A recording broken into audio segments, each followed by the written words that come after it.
I invested $1,000 in Lego Star Wars sets, and this is why you should too. This year, there are 24 different Lego Star Wars sets retiring. And once a Lego Star Wars set retires, it's gone forever. Lego puts it away into the vault, and it's not made anymore.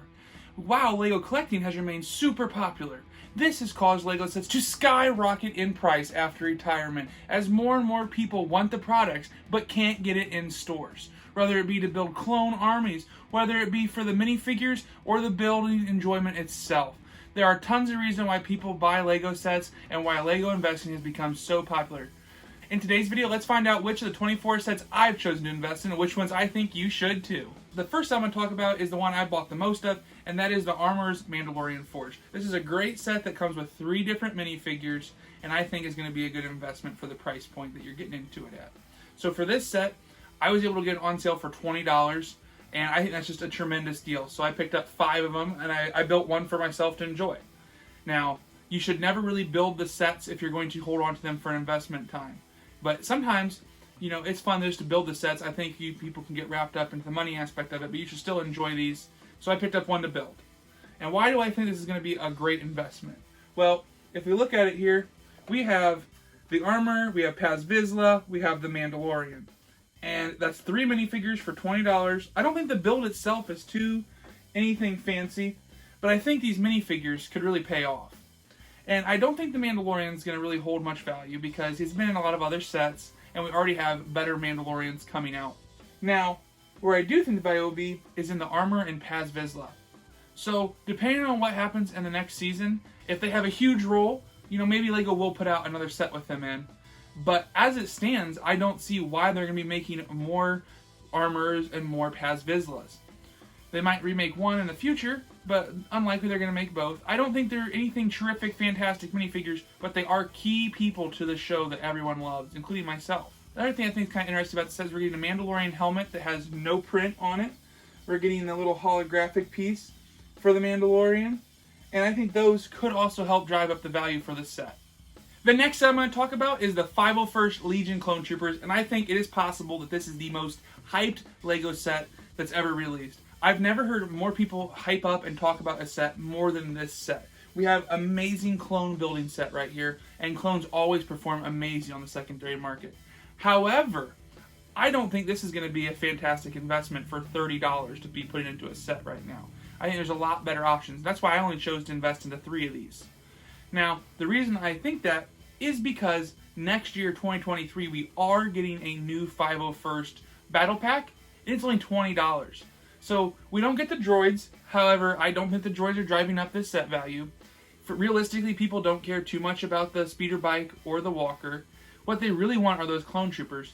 And the next year's build, we're going to get, you know, more specific troopers. So yeah, it's great to have common 501st troopers. However, I think with those coming out, I think it's going to be a really long time until we see this set take off.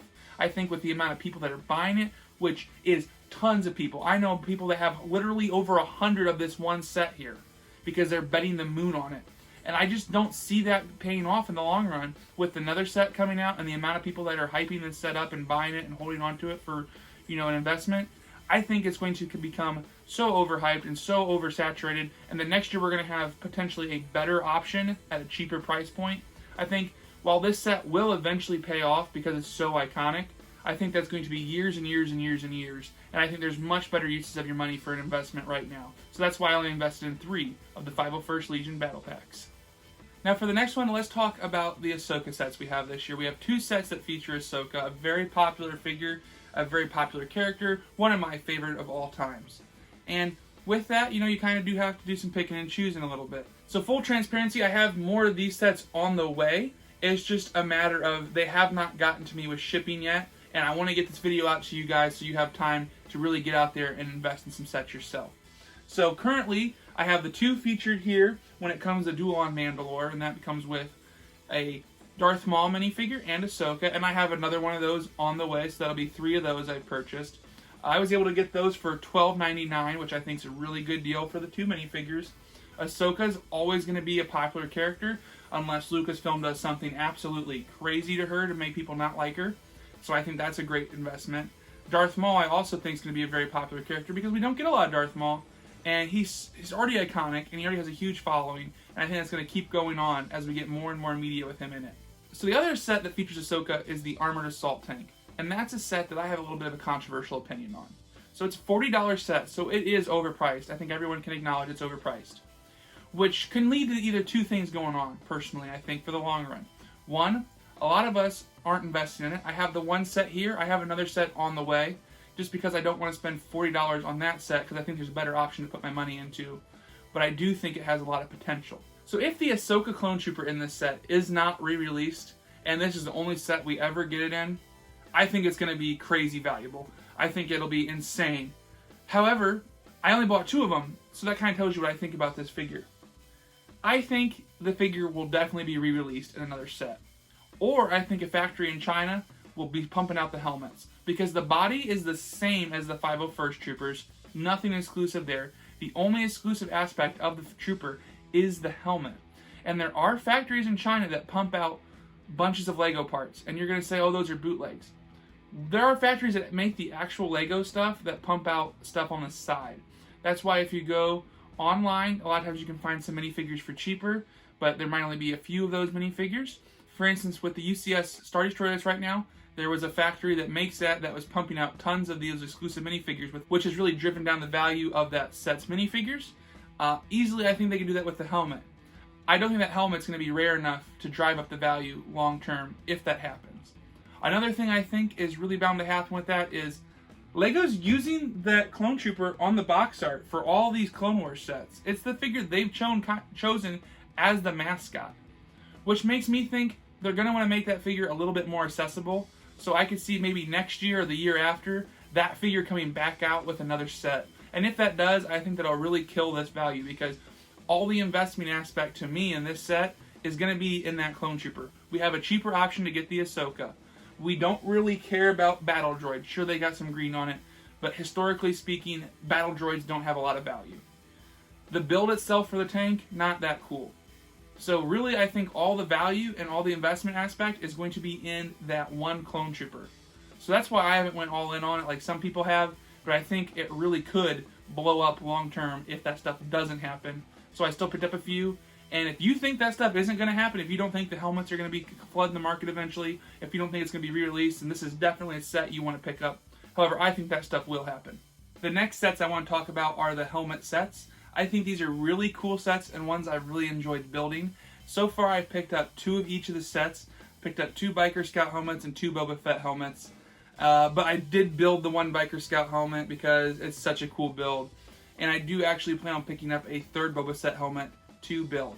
I think these could be good investments as well. The helmet sets, if you look historically, the ones that have retired have went crazy.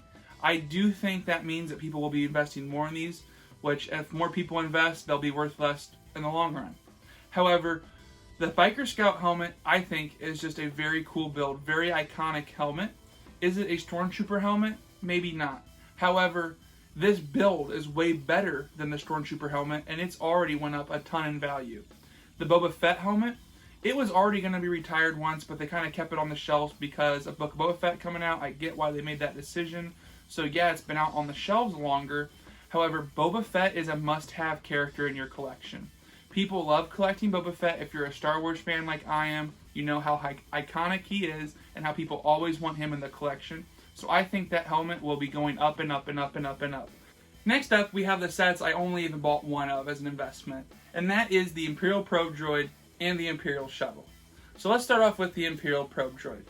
I don't think this is going to be a super good investment set. I just really like the way it looks. I like the build, I like the display ability. I'm a big fan of all the Hoth sets LEGO's done. I bought a ton of them, and I really like it for that aspect personally. If you're looking at this from just a dollar and cents standpoint, I don't think it's a huge great investment. That's why I didn't buy a bunch of them, just the one set for myself.